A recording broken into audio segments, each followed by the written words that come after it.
We were both born in the same In hospital. 1921. 7 days apart. In the same hospital. We both grew up We one both block lived away in from each tenements. other, on the Lower East Side. On Delancey Street. My family moved to the Bronx He when I lived on was 10. Fordham Road. Hers moved when she was I 11. lived on 183rd Street. For 6 years, she worked on the 15th I worked for floor a very prominent as a nurse, neurologist. where I had to Dr. practice Bimmelman. on the 14th floor, the very same We building. never met. Never met. Can you imagine that? You know where we met? In an elevator. I was visiting In family. the Ambassador Hotel in Chicago, He was on the Illinois. 3rd floor. I was on the 12th. I rode up 9 extra floors just to keep talking to her. 9 extra floors. Et moi, je ne t'aimerai jamais assez, tu le sais. D'une façon générale, dans la vie, je cherche pas à conquérir à tout prix. Comment regardez-vous comme ça? On dirait que vous me jaugez. Jauger ou juger? Les deux, là. Le résultat. Je ne comprends pas que toi, qui es intelligente, tu ne t'aperçois pas que cette situation est chimérique? And we're back. Unfortunately, I said I was going to come back on Sunday, and we just won't talk about that. But welcome. This video is going to be slightly different. No intro, or maybe there's an intro. I have no idea. I'm still not editing this yet. But if there is, sick. Guys, welcome back. This is the B-Sides. We are here again. We are back. As most video essays go, this is going to be the most essay of a video. What I mean by that is I'm going to word vomit for the next however many minutes it takes for me to make this video, as I talk about and maybe just contemplate and debate ways in which movies express love. Now, I can't really definitively tell you what works and what doesn't work. I can only give you my perspective and my perception of the movies that I've seen. So, take that for what you will. Am I a genius? No one's saying that. But what are we talking about today? Today we're talking about love. How to fall in love like the movies. Again. You see, here's the thing.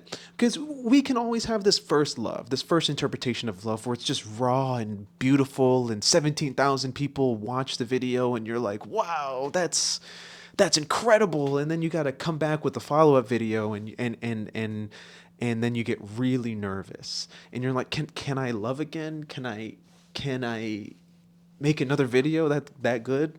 But you just gotta go for it, right? As everything in life, you just have to jump, take this leap of faith, and hope to God that somebody clicks on your video and you fall in love, right? That's how it all works, totally. Guys, this is the B-Sides, right? Like we're chill today, all right? This is gonna be way more relaxed. You and me are just chatting. We're just talking. I think what interests me both as a filmmaker and also a film enjoyer is the undefined relationships that exist within a life and also in movies. What I mean by that, I guess in a normal context, is just like a situationship.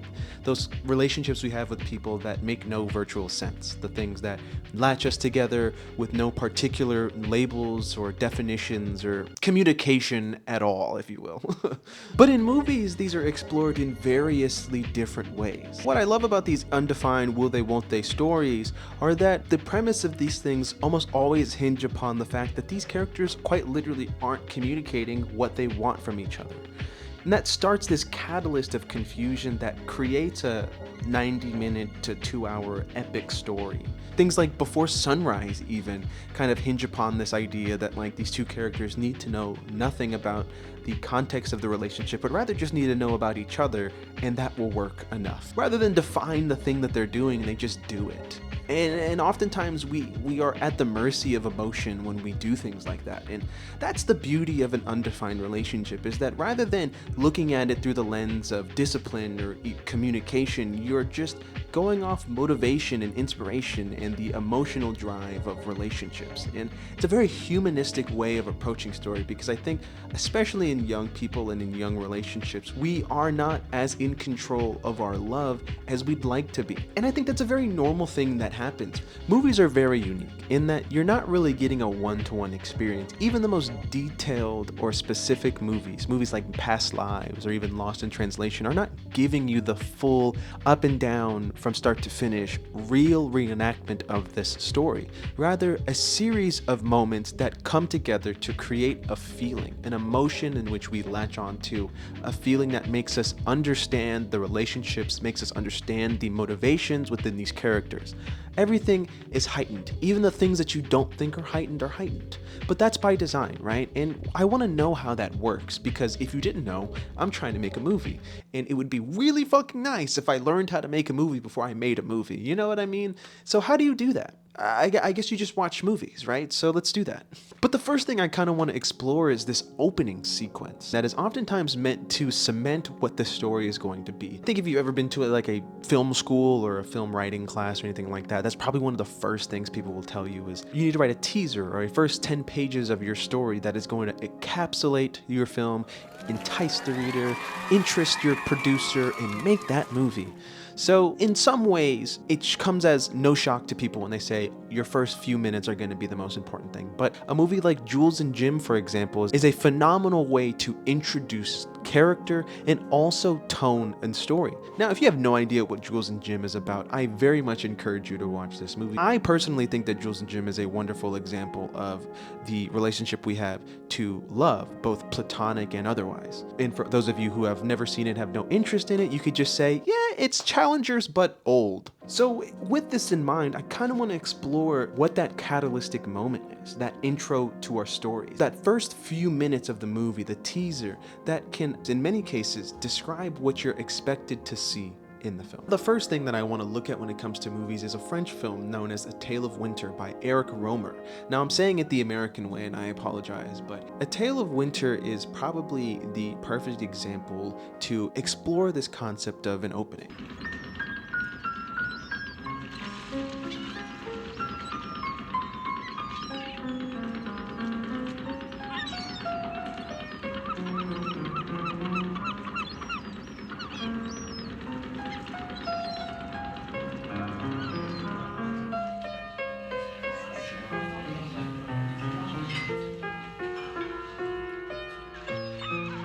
Now, I cut here intentionally because if you go any further past that, you're going to see a bunch of and great, awesome for you, not for my YouTube. This opening sequence is very interesting because in the first 5 minutes of this movie, the only thing that we see is these two characters deeply in love. We don't know who they are, we don't even know their names. All we know is that these two have an unbreakable bond, whether it's them playing on the beach or laying in bed together. They're inseparable. We don't even know how much time has passed yet, and we just know that these two characters are our main focus of the story.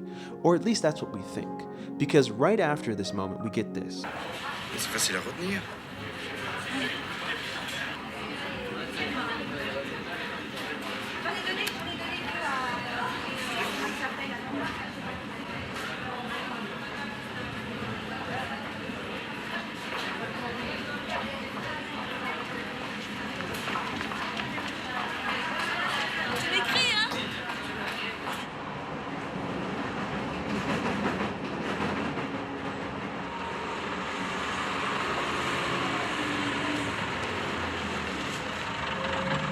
If you see what happens here, you notice that they wrote the wrong addresses down. Now the story begins 5 years after this moment, where we see Felicity now with a child, who we assumed is from the lover in the first 3 minutes, and is now essentially what feels as though spiraling. I'm being a little dramatic with my words when I say that, because in a sense she's not, right? She's a mother, she's a working woman, but she's in 2 relationships with men that she says she loves, but they know she doesn't. In this moment, we see a person that is so desperate to move on, and it's not working.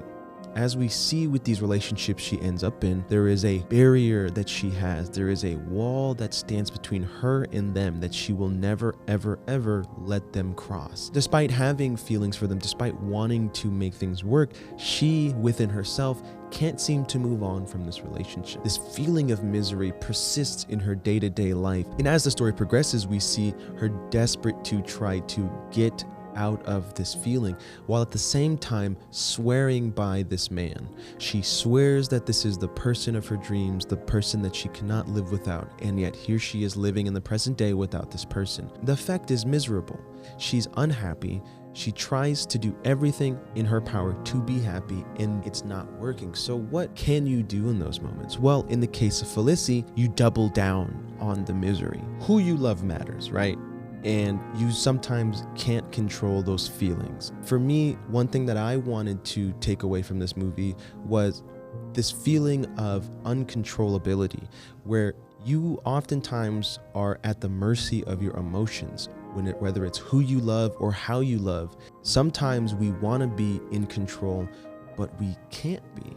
And when that happens, you find yourself at the mercy of the tide. And in the case of Felicity, she has to find her way back to shore. This movie is a beautiful example of that. Rather than being an outsider to this perspective, you are right in the thick of it, whether it's pushed upon you by her or it's felt by the isolation in these shots, or even the cold colors that they're using in this story.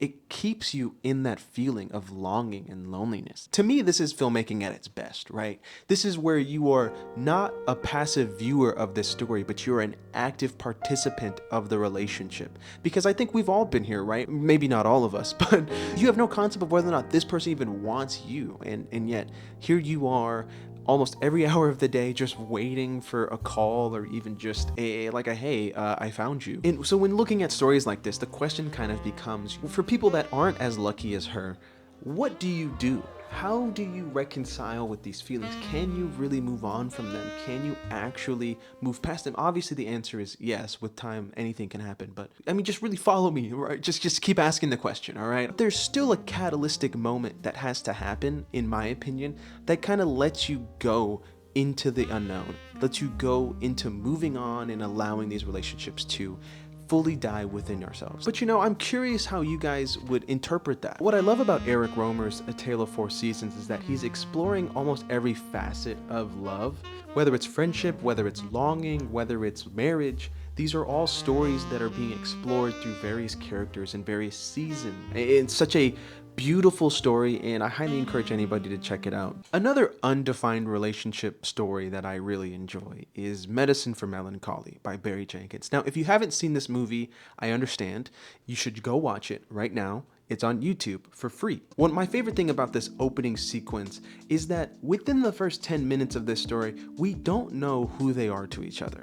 We open on this shot of him washing his face in the sink. Now, we assume that this is his house because, it's the first thing that we're seeing. We can only imagine so. Until that is, he starts to brush his teeth with his finger. Now, I don't know anybody that does that normally, but there may be somebody that could do that on a normal basis. Maybe that's just, how he lives, right? You don't want to make assumptions here. I love this immediate uncanny moment. There's something wrong about this picture, but what is it? And then the very next shot, we see Angela waking up for the first time. And when she goes over there, she also brushes her teeth with her finger. This opening sequence is quiet. They haven't said anything to each other. And if you were to look at these sequence of shots, you would say this is a couple. As the shots progress, more and more things stick out, right? Whether it's the brushing teeth with your fingers or the beer cans and the bottle cans. And so as they progressively get further and further to the door, you realize that these two maybe don't belong in this house, and yet you still assume that they're together. Rather than give us the meet cute, for example, we get the aftermath. And I love the framing of that, because what we're seeing in the story of Medicine for Melancholy is the fallout from a relationship that happened over the course of a one-night stand. It's subverting our expectation. We are not anticipating for that to be their reality, and yet it makes perfect sense. And these two rather form a legitimate connection over their identities, over their passions, and over blackness in the city of San Francisco.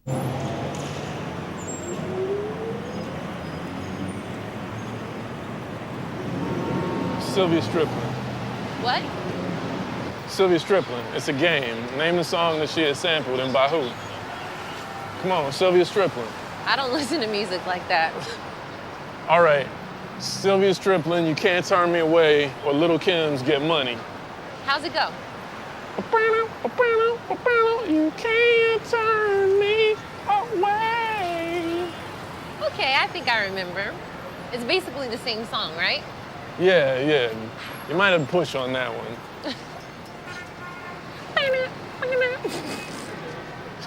Why does yours sound like a farting trumpet?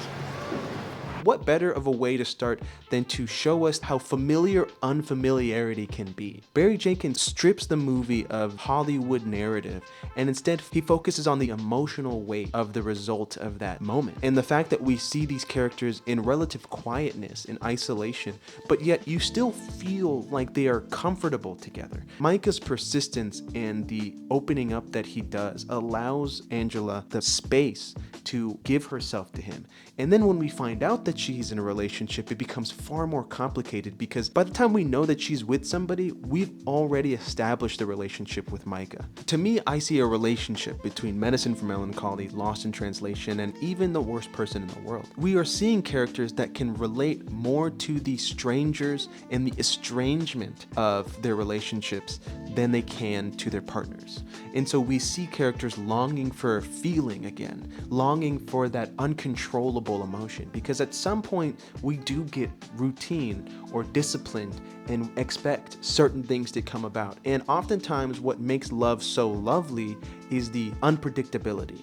And in many of these cases, whether it's Lost in Translation, whether it's Medicine for Melancholy, or even Before Sunrise, the unpredictability is riveting, it's exciting, and it's the people going. It's disgusting. That's enough! Rather than define what these things are or who these people are to each other, we are just exploring the way that they feel.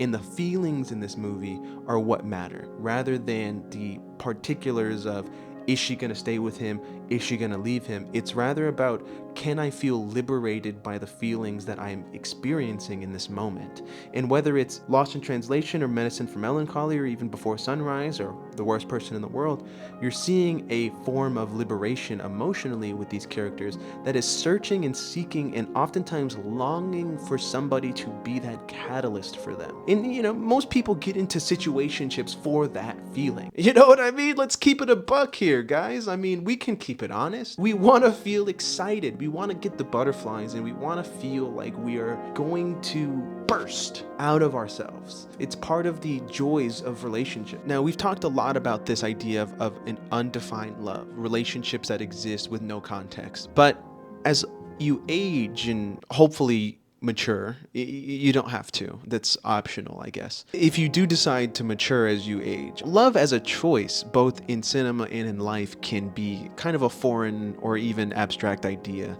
because love as a choice is too physical, right? What I'm trying to say here is that love with intention becomes far more of an effective tool than love without intention. You want to love intentionally. You want to love where you're making an active choice to love that person. And sometimes you question, and sometimes you're unsure, but that's okay. You still choose to be with the person that you're with. And there's a great example in 2 movies, but the first one I want to talk about is Losing Ground. I'm glad you found it. There are books that can make a difference in a life. You're terrific. Your husband appreciates you. My husband?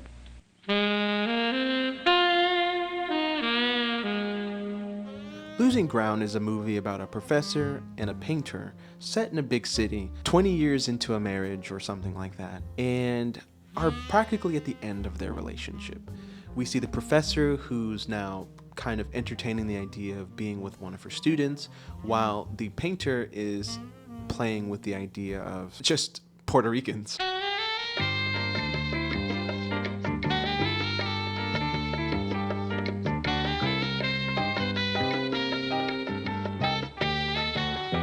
He wants to go from painting in the abstract to painting portraits. By doing so, he chooses women, and he wants to paint women. Now, he initially starts with painting his beautiful wife, but his eyes then begin to wander. He wants to see other things. He wants to paint other people. This seasoned marriage is now coming to an end, where these 2 characters are now looking at each other and looking at their careers and looking at their lives and saying, are you the person that needs to be here at this time?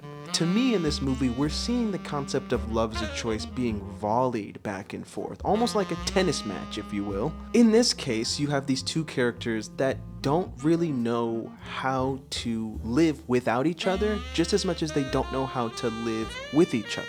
It becomes a confused story, a story that feels volatile. Jump cut here. Now, the disparity between Sarah and her husband Victor is very palatable in that you can physically see the differences in opinion and almost the gaslighting that is coming out with Victor's character as he is attempting to justify his decisions to entertain women of Puerto Rican descent and play in her face. It is a very frustrating thing to be a part of, and yet you can see the way in which these characters are just challenging each other's ideals, both in a philosophical sense, but also in their artistic endeavors, where we see the professor that is also trying to be an actress and is essentially being rejected by Victor, who is actively seeking his own artistic liberation as well. And so we have this even-keeled, level-headed professor who is essentially freaking out and progressively becoming frustrated and angry, and the term I'm looking for is disparity. This separation from her environment that she has normally been accustomed to. In the established beginning of this story, we have a normality for this character who is very intellectual, and yet here she is at the precipice of an explosive event. And the catalyst for this thing is Victor,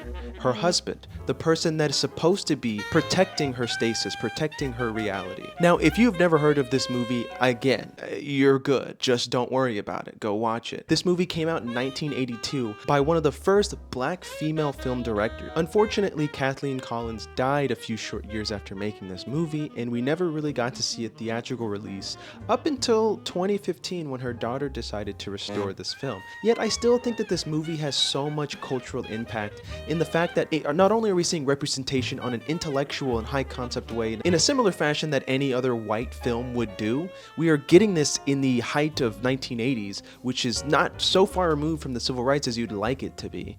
And yet it virtually flies under the radar for about 40 years. And this movie is important and it's impactful and it packs a punch, and I implore you to take a chance. Stories like this will be lost media if we don't continue to uphold these types of stories. It's also worth mentioning that the first black female filmmaker that got a theatrical release wasn't until 1991 with Daughters of the Dust, which is another incredible film if you haven't seen that. I've recommended too many movies at this point. Maybe I'll make a list in the bio, but that's one of those ones. You just gotta put it like, you know what I mean? Jump cut here. In spite of these things, these characters have to actively choose to love each other. It's a selfless way of loving. And when you marry people, I assume that that's how that works. I don't know. Selfishly loving people, I think, is the way in which we observe that undefined relationship. It's the way in which characters like in Before Sunrise can interact with one another with their full selves because they're selfishly choosing to be in this moment. Whereas we see in a movie like Losing Ground, where it's hard to be selfish. It's hard to be selfish when you're choosing your passions over your partner. Your husband is a genuine black. Now, it becomes a much more glaring example of choosing and not choosing in a movie close to my heart and On This Wall.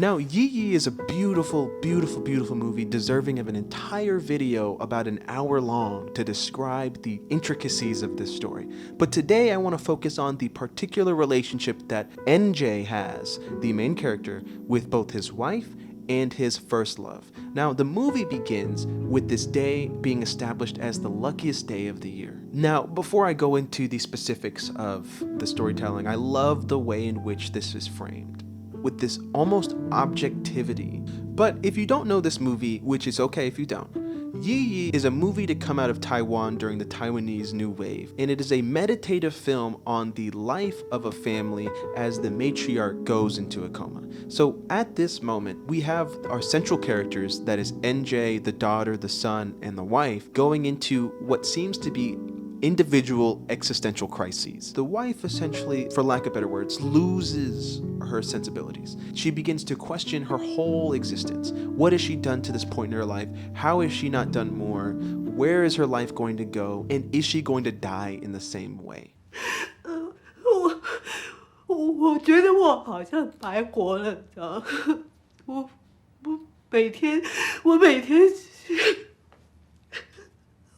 我每天像个傻子一样，我每天在干什么？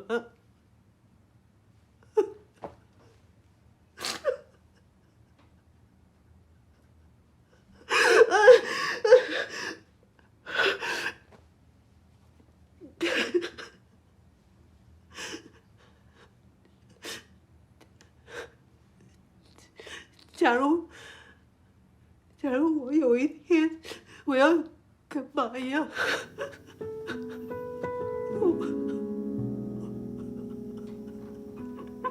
？In this moment of questioning, we see two characters unsure by their situation. On this beginning act of the story, we see the separation of the family gradually begin. NJ is now forced to reconcile his emotions by himself. Without any outward help, without any outward consultation, he now has to reconcile the feelings of everything. And in doing so, he chooses to explore that feeling with his first love.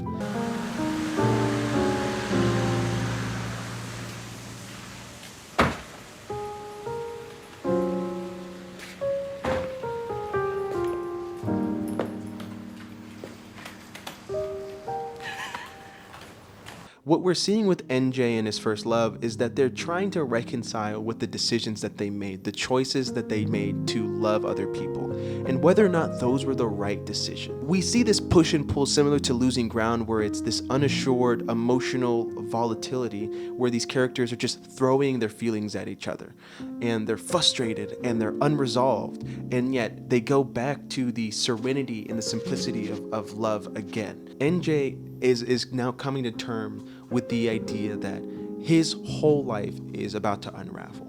And so he must make this choice directly. He must make this choice now. Otherwise, he's gonna have to deal with the repercussions of a failing life. Unfortunately for him, at the moment of truth, this happens.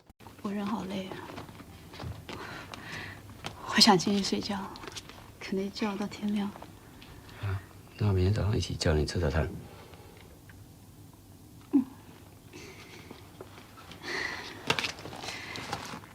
希望你晚上一切谈得顺利。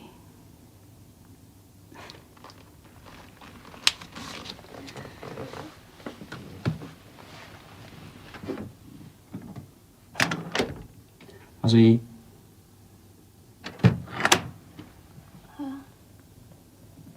我从来没爱过另外一个人。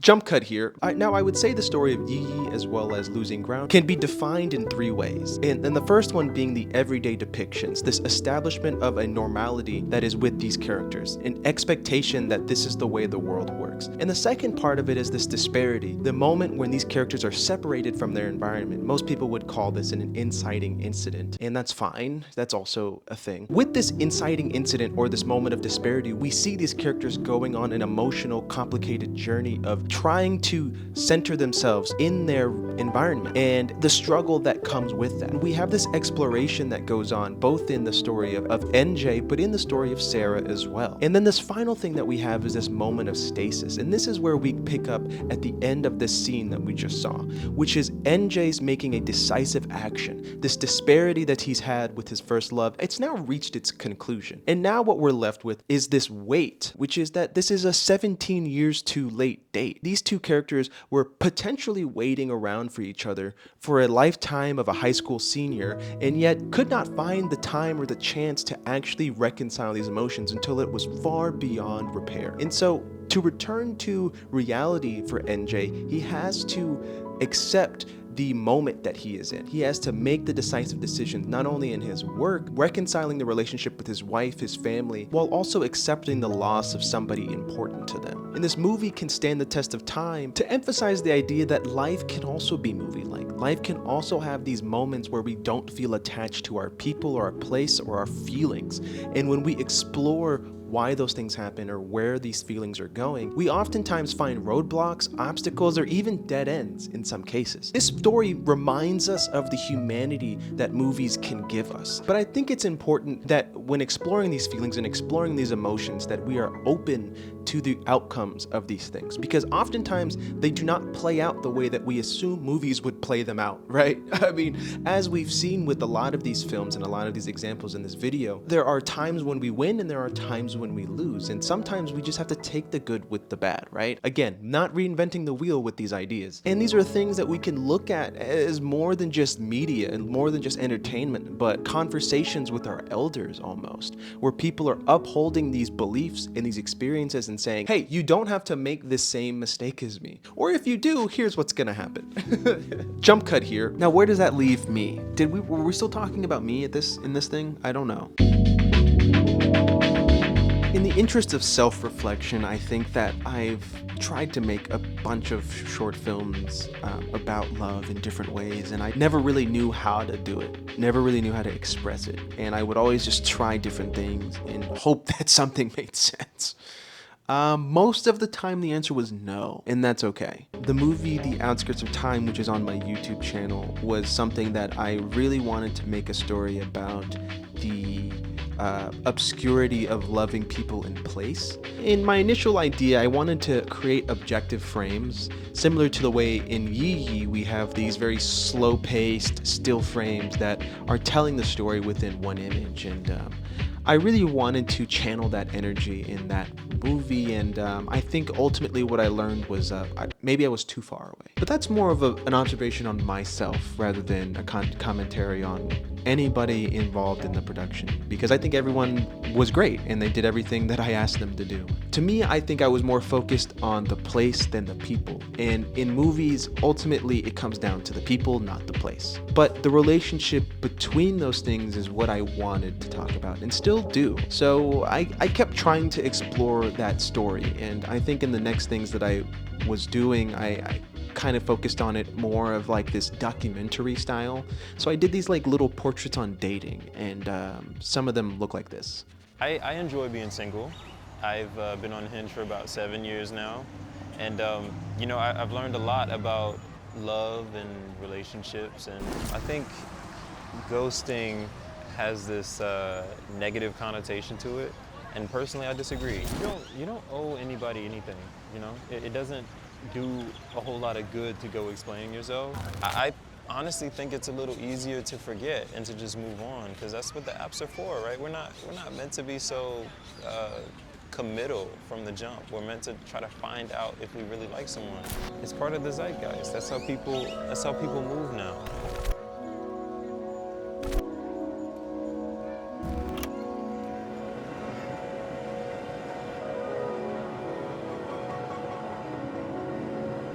Hey,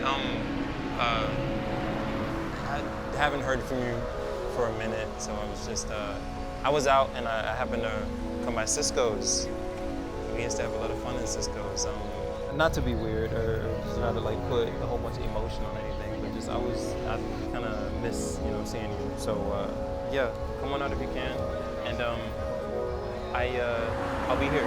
I'll be here waiting.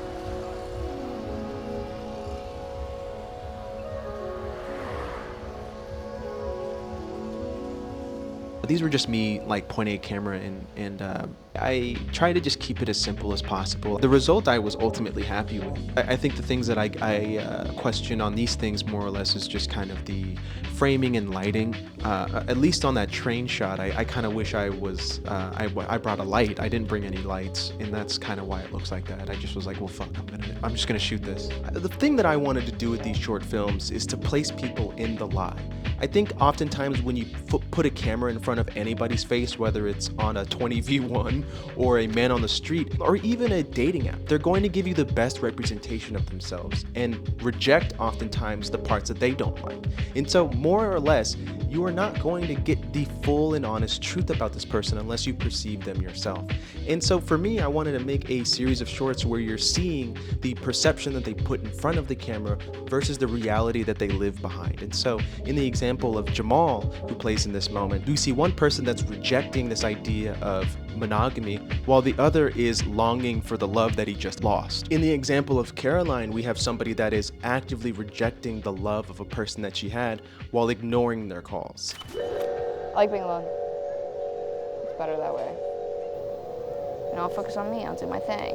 I'll work, I'll do my hobbies, I'll have fun, I'll create. As I said, I don't care. I don't care about having to worry about someone, being someone's responsibility, someone's my responsibility, having to worry about someone. You know, it's another thing. If you're in love, that person shouldn't be hurting you. Because if people care about you and love you, they care about how they make you feel.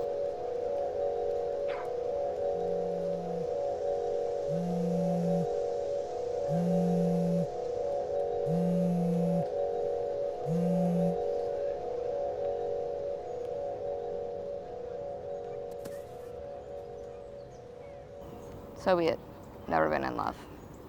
To me, I feel like we live in this constant world of reaffirming our lies, and we are just trying to find the people that believe it long enough. And it's such an interesting way in which this juxtaposition happens, especially on the internet, especially online, because everyone is fucking full of shit. But hey, maybe not everyone, I don't know. Some people give us way too much information. But nonetheless, these are kind of the ways in which I wanted to understand the world around me. But what about my movie? Wow, great way to start. I wanted to make a movie, a feature movie, about these unexplained, undefined relationships and the lies that we tell each other to maintain them. This uncertainty, this feeling that we don't quite know where we stand and where we are in time even. And so we have this palindrome, both of emotion and of story, where we constantly encircle and envelop ourselves with the same reality and maybe just a slightly different circumstance. And so what does a movie like that look like? Well, we'll see, but I'll show you some of it.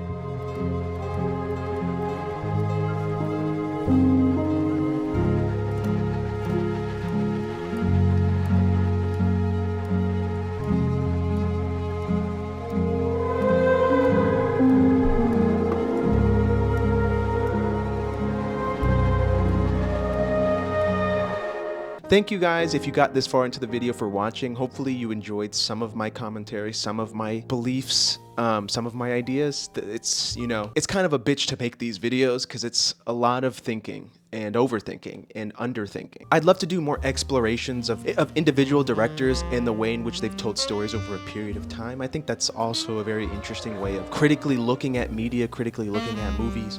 And yeah, I don't know. Just stay tuned for some fun stuff. Thanks for watching. Please like and subscribe. Enjoy this video if you want to. I'm just giving a bunch of outros because I need an outro. Okay, something like that.